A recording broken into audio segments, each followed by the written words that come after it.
Yo, what's going on, guys? T-Blake here. You guys asked to see the Adidas Ultra Boost without the cage. What I'm calling the cage is this right here. This is the outside of the sneaker. And we're going to take it off to make it fit like a sock. Let me show you what the final result looks like. And then I'll show you a little bit how to do it. This tutorial is super basic. It's just what you think it would be, but there's one big step that you want to make sure you do so you don't destroy your sneaker. And I'm using a pair of poultry shears and a knife. You could use an X-Acto knife if you really wanted to do a detailed job or a custom job. But this is basically me doing a video where it's like you have Ultra Boost at home, you don't have that much craftsmanship, and you're not good at customizing things. And that basically is me. So this is how I did it.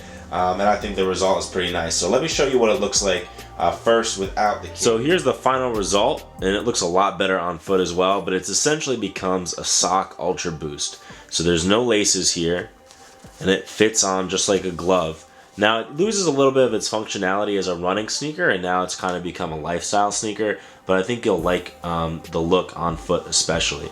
So this is how it looks currently with the cage. Now you can't just start cutting. You'll notice here that it's stitched together up at the top, so you're going to need to take a knife and separate those stitches, which I'll show fast forwarded real quick. And then we're also going to want to make a couple cuts to take this off and then go over another cut to make that line a little bit clean. So we'll get started now.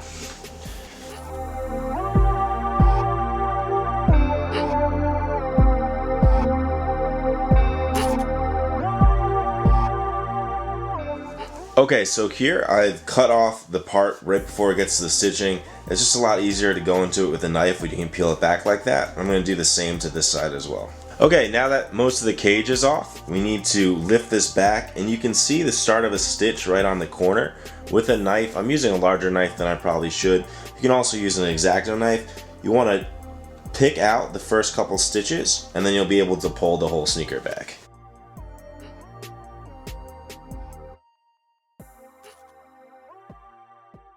Alright, so now you can see it's peeled all the way back. I'm going to do the same thing to the other side. Okay, so now you can see that the flaps on both are completely taken off. If there's like a little bit of fringe, most of the times you can just pull it right off. If it's not pulling off, just go over it with the scissors. You can cut off the last couple strands. Now for the last cuts, it's probably going to take you 1 or 2 times to get it looking even. But you're going to want to try to cut out as closely as you possibly can to here. So again, I'm just going to use the scissors, and we'll start on this side. Scissors, pull it back as much as you possibly can, and you'll find that cutting not on the stripes is a lot easier. So this will cut almost like it's nothing. So like I said, you're not going to be happy with it the first time, so you're going to want to go back over with the scissors and make sure you can cut this out so it looks as least sloppy as possible. I'm just going to go over it one more time. Okay, so I went over it a couple more times. Like I said, if you want to go out and get an X-Acto knife, you'll really be able to come close. But just using normal kitchen appliances, I'm able to get the grid off looking very, very clean.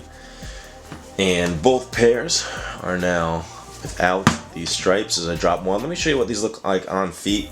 And if you guys are interested in the Ultra Boost, this is the most comfortable shoe I've ever owned. I've linked it down in the description for you guys. Let's put them on feet.